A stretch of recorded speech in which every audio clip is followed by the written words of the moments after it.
Assalamualaikum warahmatullahi wabarakatuh. Perkenalkan, nama saya Tridewi Arianti, NPM 1812220 dari Pendidikan Guru Sekolah Dasar Universitas PGRI Semarang. Di sini saya akan mempresentasikan laporan observasi saya mengenai perencanaan pembelajaran yang digunakan guru SD sebelum dan saat terjadi pandemi COVID-19. Laporan ini ditunjukkan untuk memenuhi tugas mata kuliah perencanaan pembelajaran dengan dosen pengampu Ibu Anggun Dwi SP, SPD, MPD. Ya, kita lanjut ya. Latar belakang.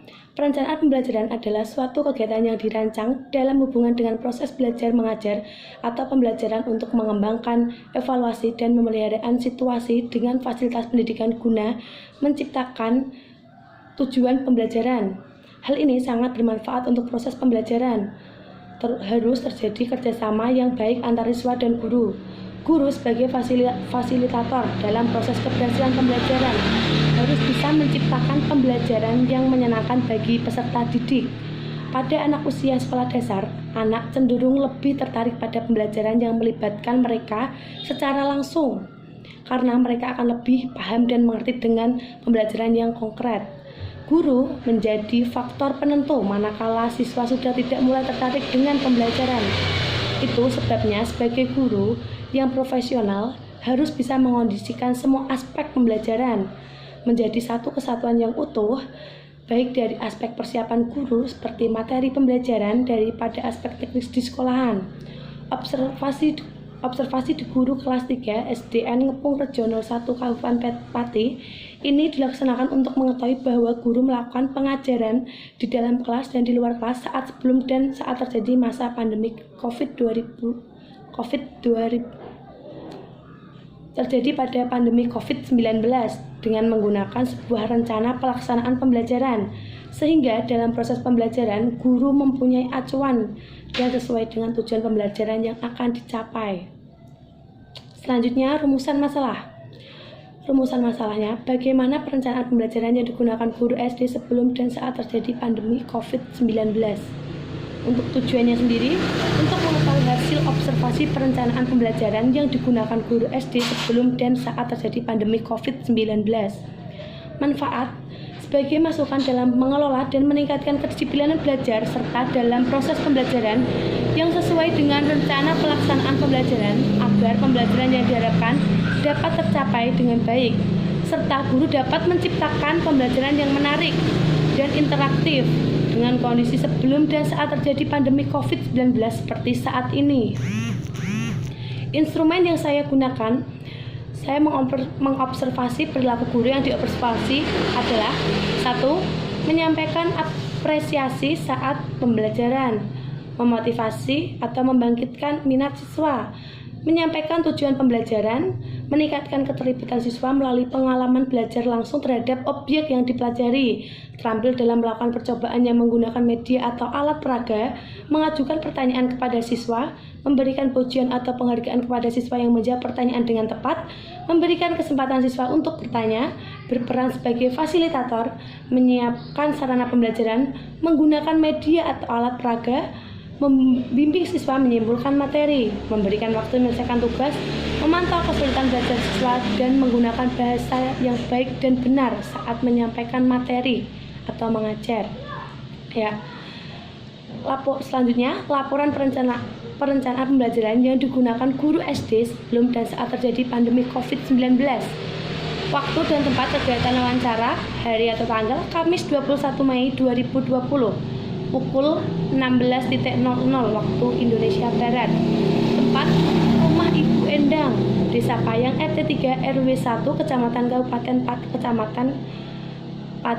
Pati. Identitas sekolah, nama sekolah SDN Ngepung Rejo 01 Pati, NPSN 203161662. Alamat sekolah Kinyan Ngepung Rejo, Kecamatan Pati, Kabupaten Pati, Jawa Tengah.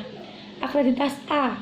Narasumber, nama Ibu Endang Susilawati SPD, alamat Desa Payang RT 3 RW 1 Kecamatan Pati, Kabupaten Pati, lulusan S1 Universitas PGRI Semarang, mengajar kelas 3. Selanjutnya, pertanyaan wawancara. Perbedaan pembelajaran pada saat sebelum dan sesudah terjadi pandemi corona ini, apakah sangat berpengaruh terhadap minat bakat siswa? Lalu, Bu Endang menjawab, sebelum adanya COVID-19, kita bisa bertatap muka. Murid kurang paham bisa langsung tanya, bisa langsung menjawab. Kalau sudah pandemi agak susah, murid pun mau tanya jadi bingung mau mengetik.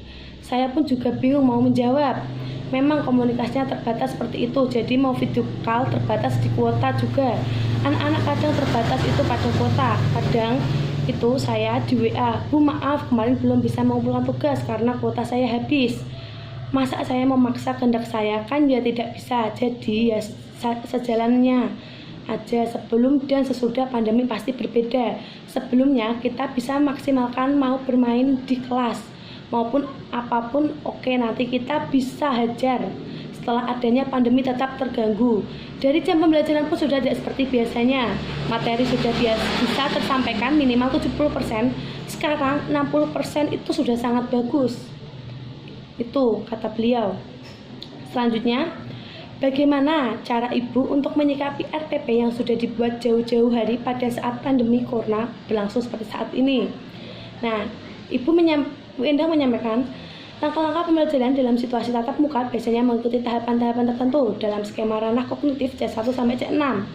Ranah tersebut menjadi panduan dalam penyampaian pembelajaran kepada siswa yang dimulai pertama kali dari penyampaian pengetahuan, kemudian berlanjut ke pemahaman, penerapan, analisis, sistematis, dan evaluasi. Kemudian pembelajaran berlanjut sampai pemahaman dan pengembangannya. Tahapan-tahapan itu yang dinilai tidak berjalan dengan baik dalam situasi darurat seperti sekarang. Untuk menyikapinya, saya bekerja sama dengan orang tua siswa untuk mengatur jadwal pembelajaran kelas secara online dengan kesepakatan bersama orang tua dengan siswa. Contohnya, hari Senin jam 4 pembelajaran matematika tentang perkalian. Saya menjelaskan dan mempraktekkan langsung lewat video bagaimana cara menghitung perkalian dengan media yang saya gunakan agar siswa tidak bingung saat pembelajaran berlangsung. Dan nanti siswa didampingi orang tua atau bahkan siswa sendiri dapat menonton video materi dan cara menghitung perkalian dengan benar. Jika ada yang belum paham mengenai materi tersebut, siswa bisa bertanya ke grup atau sesekali ada siswa yang fit call ke saya, tanya materi yang belum jelas. Gitu penjelasan dari beliau. Selanjutnya, pertanyaan ketiga, bagaimana cara Ibu menilai keterampilan dan sikap siswa saat sebelum terjadi COVID-19 atau di sekolah dan saat terjadi COVID atau di rumah? Untuk menilai keterampilan dan sikap saat sebelum COVID-19 sendiri dengan praktik secara langsung tentang materi atau juga dengan mengomunikasikan dengan menulis dan membaca dengan benar, berperilaku jujur saat ulangan, mengerjakan tugas di rumah dan lain sebagainya. Saat terjadi COVID atau di rumah, menilai dengan mengerjakan dan mengirim tugas tepat waktu, aktif bertanya saat praktek tugas yang divideokan bersungguh-sungguh dan lain sebagainya. Itu kata beliau. Untuk selanjutnya, pertanyaan nomor 4. Apakah proses pembelajaran dari daring di tengah antisipasi penyebaran virus corona dinilai sudah maksimal? Bu Endang menjawab, pembelajaran secara daring diimplementasikan dengan beragam cara oleh pendidik di tengah penutupan sekolah selama hampir 2 bulan untuk mengantisipasi virus corona. Namun, implementasi itu dinilai tidak maksimal dan menunjukkan masih ada ketidaksiapan di kalangan pendidik untuk beradaptasi di iklim digital. Nah, dalam pembelajaran jarak jauh sampai saat ini efektif dalam mengerjakan penugasan, tapi dalam pembelajaran untuk pemahaman konsep, kemudian mengembangkan konsep itu sampai refleksi tidak berjalan dengan baik. Itu. Lalu, pertanyaan nomor 5. Lalu bagaimana agar pembelajaran di rumah dapat berjalan secara efektif? Beliau menjawab, dari saya sendiri menyampaikan bahan ajar yang akan diunggah atau disebarkan kepada siswa melalui media atau aplikasi pembelajaran yang dipilih, melalui WA atau Telegram. Dan biasanya saya menyuruh siswa mengerjakan tugas melalui acara televisi yang ada di TVRI, mengunggah media pembelajaran berupa modul, tutorial, video, latihan soal, lembar kerja siswa ke media yang telah ditetapkan atau disepakati bersama, memberikan penjelasan atau pertanyaan yang disampaikan siswa dan memeriksa dan melakukan evaluasi atas proses pembelajaran daring atau belajar di rumah untuk mendapatkan umpan balik hasil pembelajaran. Kedua, Tugas untuk orang tua sendiri memastikan siswa melaksanakan kegiatan belajar di rumah masing-masing dan membatasi izin kegiatan di luar rumah dan melakukan koordinasi dengan saya tentang perkembangan si anak selama pembelajaran di rumah. Ketiga, tugas untuk siswa mempelajari bahan atau materi mata pelajaran diunggah guru melalui media yang telah disepakati, dan siswa dapat melakukan diskusi dengan guru melalui online jika masih ada hal yang kurang jelas dan materi yang diberikan. Selanjutnya, pertanyaan terakhir, bagaimana cara ibu mengembalikan semangat siswa dalam pembelajaran saat pandemi COVID-19? Bu Endang pun menjawab, pertama, biasanya saya memberikan apresiasi setiap pencapaian siswa, misalnya dengan memberi nilai pujian atau kata-kata penyemangat pada siswa ketika mereka berhasil mengerjakan tugas dengan baik. Dengan begitu, mereka akan merasa usahanya dihargai dan jadi lebih untuk mengikuti pembelajaran di rumah. Kedua, saya menggunakan cara penyampaian yang baik dan benar, misalnya meminta atau melarang siswa untuk melakukan sesuatu. Hindari penggunaan kata-kata yang bersifat negatif, seperti jangan atau tidak boleh. Contohnya, saya mengganti kalimat jangan menyontek dengan kerjakan tugasnya secara mandiri agar kamu lebih cepat menguasai materi, dengan cara penyampaian yang baik agar tidak menyakiti hati siswa. Cara penyampaian yang baik bisa lebih mudah diterima dan dipatuhi oleh siswa. Secara tidak langsung akan mengajarkan bagaimana cara menjaga dan menghargai perasaan orang lain seperti siswa. Ketiga, menerapkan disiplin positif kepada siswa, misalnya mengerjakan sikap disiplin untuk menjaga kebersihan diri dan lingkungan, memberi penjelasan mengenai bahaya penyebaran COVID-19, lalu mengajak siswa untuk sama-sama melakukan upaya pencegahan penyebaran virus dengan rajin cuci tangan, serta patuh pada peraturan pemerintah untuk melaksanakan social distancing.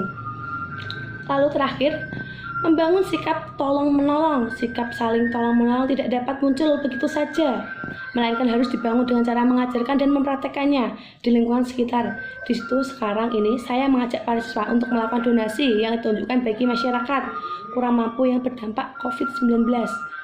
Selain itu, disiplin melakukan physical distancing juga dapat membantu melindungi diri sendiri dan orang-orang sekitar dari bahaya terinfeksi virus. Sikap tolong-menolong yang diajarkan sejak dini dapat membuat siswa menjadi lebih peduli terhadap lingkungan sekitar dan memiliki rasa empati yang tinggi. Ya, kesimpulan observasi.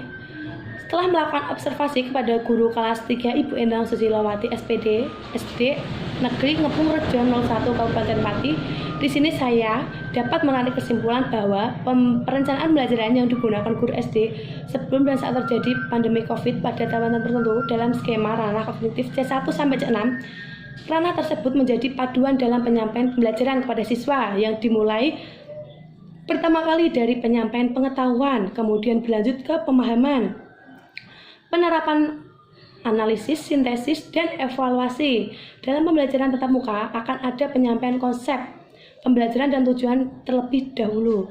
Kemudian pembelajaran berlanjut sampai pemahaman dan pengembangannya. Tahapan-tahapan itu yang dinilai tidak berjalan dengan baik dalam situasi darurat seperti sekarang. Pembelajaran secara daring diimplementasikan dengan beragam cara oleh pendidik di tengah penutupan sekolah selama hampir 2 bulan untuk mengantisipasi virus corona. Namun, implementasi itu dinilai tidak maksimal dan menunjukkan masih ada ketidaksiapan di kalangan pendidik untuk beradaptasi di iklim digital. Nah, dalam pembelajaran jarak jauh sampai saat ini efektif dalam mengerjakan penugasan, tapi dalam pembelajaran untuk memahami konsep, kemudian mengembangkan konsep itu sampai refleksi, tidak berjalan dengan baik.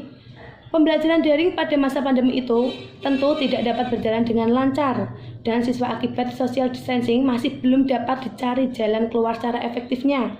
Para guru berusaha mencari jalan terbaik untuk tetap memberikan siswa materi dan tugas-tugas yang dapat dikerjakan selama masa pandemi.